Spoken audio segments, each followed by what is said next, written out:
topic of noticing, if you give a talk, say to people, or you can do this at Salesforce, uh, you know, if there's a break in your talk, say, I want you to go outside and, you go get a coffee and whatever, and notice what you notice as you're walking to the coffee or wherever you're going. Now, without bumping into someone else, I want you to walk backwards and notice what you notice. Because when you walk forward, it's a telephoto lens, it's a take the hill lens, it's a much more transactional lens. But when you walk backwards, it's a wide angle lens. And the world is revealing itself to you. Do you follow me? It's a different experience. And and I think the more that we can allow the world to reveal, or we can allow our customers to reveal what's really on their mind, what their real experience is, as opposed to what we're trying to sell them on, I think that can be very helpful. I would agree. I would agree. So drill down into this wonderful book, and something I mentioned to you that my listeners and I think your readers are going to be listening for nuggets where they say to themselves, I never would have looked at it that way. I never would have thought of that. Something counterintuitive, but it's intuitively correct, meaning I think that would work and I could do it. So share as many of those as come to mind, that when people read the book, they'll say, huh, I never would have thought of it that way. Well, I will say this. The book is grounded in this concept that the fastest way to get customers to love your brand is to get employees to love their job. That's probably the easiest way for me to distill 60,000 words. Underneath that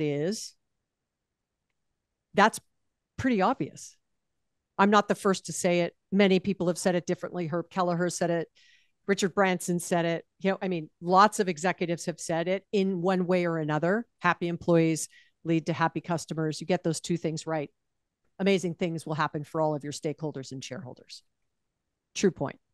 But if so obvious, why isn't everyone doing it? If so obvious, why did we face the Great Resignation and quiet quitting? If so obvious, why do we have a retention problem of our workforce?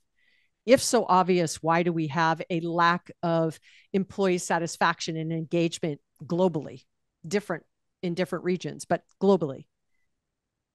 If it's so obvious, why then do we have those things? And so going back to your earlier comment about noticing, I think many executives walk forward in noticing what they notice, but they don't walk backwards to get a much more macro view of what's happening, and also listening for different things. When you walk backwards, your other senses are firing. When you walk forwards, your eyesight is guiding you for what you're doing. So I'd say it's the how do you get executives to walk backwards in this metaphor and have a beginner's mind to say, we might have always done it this way, or we may be experiencing incredible growth.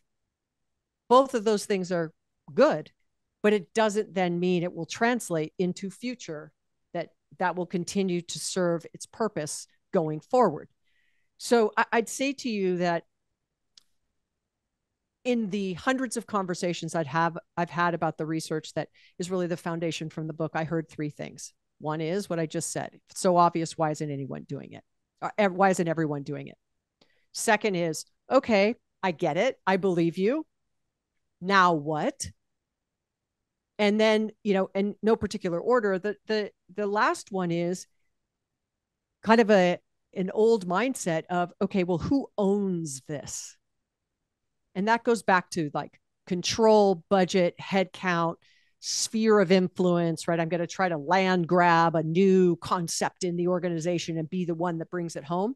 And that's why I called the book The Experience Mindset, because this is a mindset shift around, it is not about someone owning it. It's about the company having a very different operating philosophy, that sort of listen, learn, adjust, walk forwards, walk backwards, walk sideways, right? All of the ways you can capture these signals and then behave differently because of it. So I'd answer it that way, because I think the foundation of this, there's been hundreds of books written about the power of employee experience, if not thousands. There's been thousands of books for sure written about the power of customer experience, but very few have gotten into the intersection and the connection and the interdependency between the two.